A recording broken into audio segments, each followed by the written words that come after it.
இப்போ என்னென்னு பார்த்தீங்கன்னா வெயில் காலத்தில் சாப்பிடக்கூடிய விஷயங்கள் அதிகமாக தண்ணி குடிங்க. அதிகம்னா உங்களுக்கு தேவையான அளவுக்கு சரியா தண்ணி குடிங்க. நிறைய ஐஸ் எல்லாம் யூஸ் பண்ணாதீங்க, ஏதாவது யூஸ் பண்ணாதீங்க. குளிர்பானங்கள் வாங்கி சாப்பிடாதீங்க. இது இளநீர், நொங்கு இந்த மாதிரி விஷயங்கள் சாப்பிட்லாம். ஃப்ரூட்ஸை பொறுத்த வரைக்கும் பார்த்திங்கன்னா ஆரஞ்சு சாப்பிட்லாம், ஆப்பிள் சாப்பிட்லாம், மாதுளை சாப்பிட்லாம், மாங்கனி கூட சாப்பிட்லாம். என்னென்னா ஒரே ஒரு பழம் ஒரு நாளைக்கு ஒன்று எடுத்துங்க போதும். அதாவது காலையில் இது கிடச்சி, மதியம் அது கிடச்சி, நைட்டு இது கிடச்சி வேணாம் அது சாப்பிடாதீங்க. சுகர் பேஷண்ட்டு கண்டிப்பாக சாப்பிடாதீங்க, ஏன்னா சுகர் லெவலை ஜாஸ்தி பண்ணும். அதே மாதிரி சாப்பிடணும்னு முடிவு பண்ணிட்டீங்க, பழம் சாப்பிடணும்னு யோசிச்சிட்டிங்களா, ரைட்டு, பகலில் சாப்பிடுங்க, காலையில் சாப்பிடுங்க, இல்லை மதியம் சாப்பிடுங்க. கண்டிப்பாக நைட்டில் எடுத்துக்கிறாங்க. நைட்டில் எடுக்கிறீங்கன்னா உங்கள் சுகர் லெவலை வந்து அது ஜாஸ்தி பண்ணும் சரியா.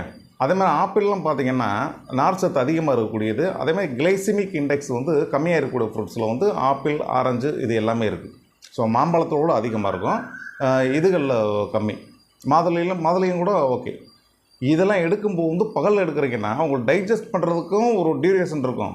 இன்னொன்று பசி வந்து அடங்கியிருக்கும். எங்கேயோ வேலைக்கு போயிருக்கீங்கன்னா கூட வந்து 1 மணிக்கு சாப்பிட்டே ஆகுன்ற கட்டாயம் இருக்காது சுகர் பேஷண்ட்ஸுக்கு. ஏன்னா இதை சாப்பிட்ருக்கும்போது உங்களுக்கு 1:30க்கு சாப்பிட்டாலும் 2 மணிக்கு சாப்பிட்டா கூட இந்த லோ சுகர் அந்த டீவியேஷன்ஸ் வராது. இதை ஒரு சின்ன கருத்தாக எடுத்துக்கங்க.